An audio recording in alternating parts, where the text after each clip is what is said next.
आज चतुर्थ जन बोलते लागलो आमी हलाम हजरते मूसा आलैहिस सालातु वास सालाम तिनार भाग्नी आमी हलाम कुलसुम ও আম্মা জান আমাদের চারজনকে মহান রব্বুল আলামিন আপনি যে কষ্টে ছিলেন আপনি যে দুঃখে ছিলেন আপনি তো রাহমাতুল লিল আলামিন দয়ার নবীর স্ত্রী আর আপনি মন খারাপ করেছেন আল্লাহ পাক থাকতে না পেরে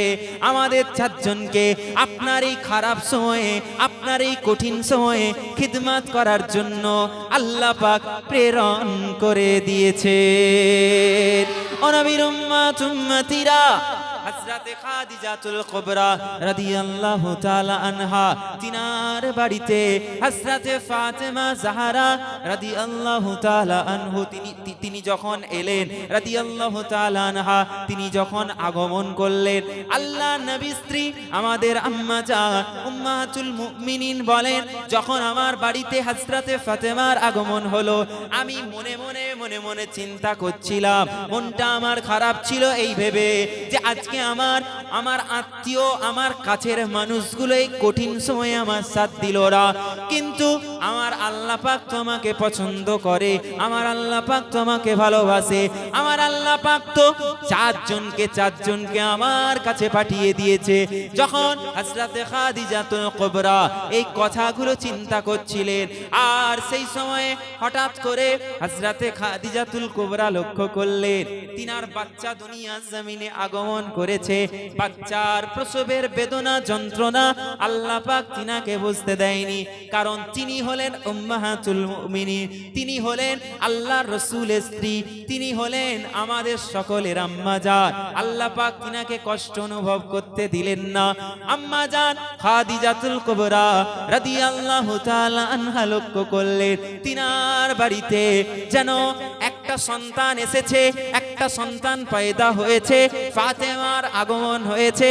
আর ফাতেমার চেহারা দেখে সেই আসমানের পূর্ণিমার চাঁদের কথা খাদিজাতুল কুবরা রাদিয়াল্লাহু তাআলা আনহা বলেন সেই পূর্ণিমার চাঁদের থেকেও চকচকে ধপধপে ছিল আমার ফাতেমা জাহরা আল্লাহ রাসূল কোলে নিয়েছেন কোলে নিয়ে আদর করছেন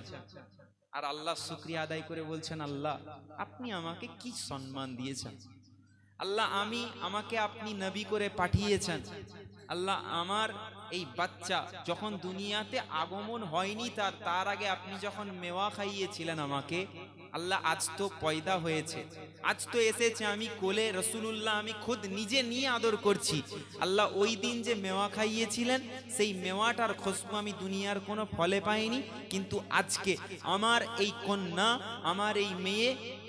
ফাতেমা জাহরা তার থেকে আমি এই মেওয়ার খুশবুটা অনুভব করছি জোরে বলুন সুবহানাল্লাহ দ্বিতীয় দিনেতে আবার বাজারের মধ্যে গেছে বিক্রি করার জন্য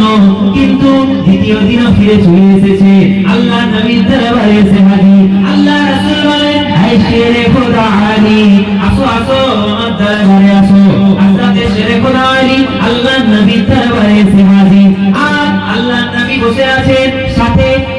সাহাবায়ে কেরামরাও বসে আছেন উসমানে গনি আছে ওমরে ফারুক রাদিয়াল্লাহু তাআলা আনহু আছে আবু বকর সিদ্দিক আছে সমস্ত সাহাবায়ে কেরামরা আছে আল্লাহ রাসূল বলতে লেগেছেন বড় আমার সাহাবারা তোমাদের মধ্যে কেমন ব্যক্তি আছো কেমন আমার সাহাবী আছো যে এই হযরত আলী ঝালখানা ক্রয় করবে কিনে নেবে ওই সময়তে আল্লাহ রাসূলের কথা শেষ হয়েছে আর রাহমাতুল লিল আলামিনের হুকুম রাহমাতুল লিল আলামিনের প্রস্তাব কে ফেলে দিতে চায় উসমানে গনি রাদিয়াল্লাহু তাআলা আনহু সঙ্গে বলতে লেগেছে ইয়া রাসূলুল্লাহ ইয়া হাবিবাল্লাহ হুজুর আমি উসমান আমি আমার ভাই আলী ঝালখানা ক্রয় করব কিনে নিব রাসূলুল্লাহ আমি কিনতে চাই একবার জোরে বলুন সুবহানাল্লাহ কি কিনবো ঠিক আছে কত দেবে না 480 দিরহাম দিব কত 480 ঠিক আছে 480 দিরহাম হাতে তুলে দিলেন ঢালখানা হযরত আলী উসমানে গনির হাতে তুলে দিলেন আদান প্রদান হয়ে গেল ক্রয়কারী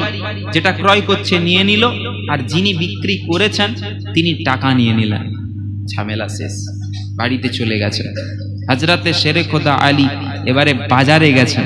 কেনাকাটা করতে